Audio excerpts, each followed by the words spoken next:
आपने स्वामी विवेकानंद जी के बारे में कई बातें सुनी होंगी, लेकिन आज कुछ ऐसे किस्से जो उनके जीवन से बहुत करीबी से जुड़े हैं मैं आपके सामने लाया हूं। हेलो, मेरा नाम है आदित्य लोधी और लाया हूं स्वामी विवेकानंद जी के कुछ ऐसे किस्से जो उनके जीवन से बहुत करीबी से जुड़े हैं। आप सभी जानते हैं स्वामी विवेकानंद जी का जन्म 12 जनवरी 1863 को हुआ।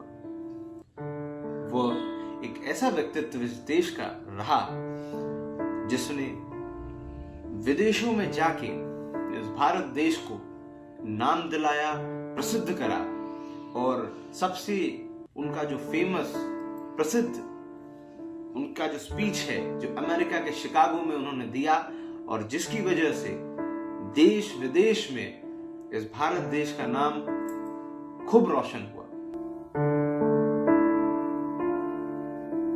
स्वामी विवेकानंद जी एक बहुत ही संपन्न परिवार में जन्मे थे। उनके पिताजी पेशे से एक वकील थे और संपन्न परिवार होने की वजह से ही उनकी शिक्षा में भी कभी कोई अड़चन नहीं आई और जब तक उनके पिताजी रहे तब तक सारी परिस्थिति बहुत ही अच्छे से चली।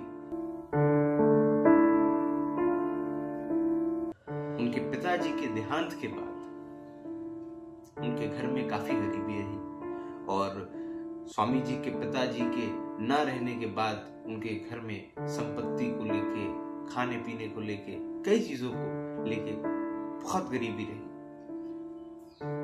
स्वामी जी कई बार घर के बाहर जाते और घर आके झूठ ही बोल देते थे कि वो खाना खा के आए हैं। उसकी वजह बस एक ही थी कि वो यह नहीं चाहते थे कि घर वाले ज्यादा भूखे रहें। उनकी हिस्से की रोटी भी वो घर वालों को ही कह देते थे झूठ बोल के कि मेरा पेट भरा है।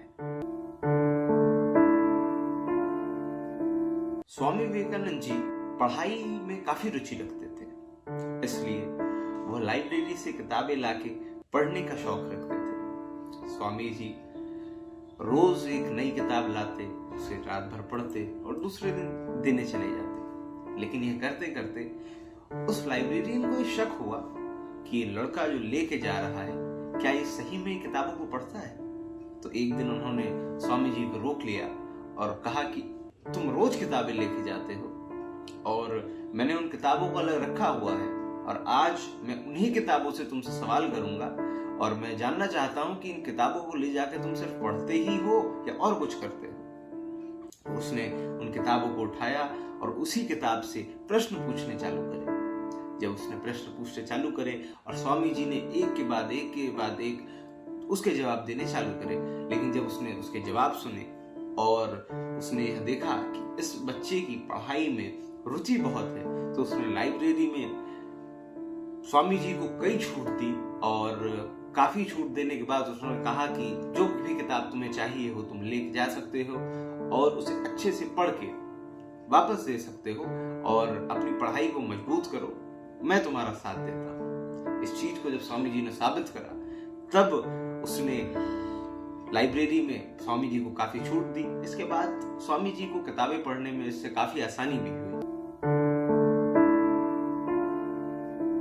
स्वामी जी कई बीमारियों से ग्रसित रहे, इसी वजह से वो अपने शरीर पे भी काफी ध्यान रखते थे और इसी के साथ स्वामी जी ने जब अपने शरीर पे ध्यान रखते हुए बाकी चीजों को संभाला तो उन बीमारियों से उन्हें काफी आराम मिला।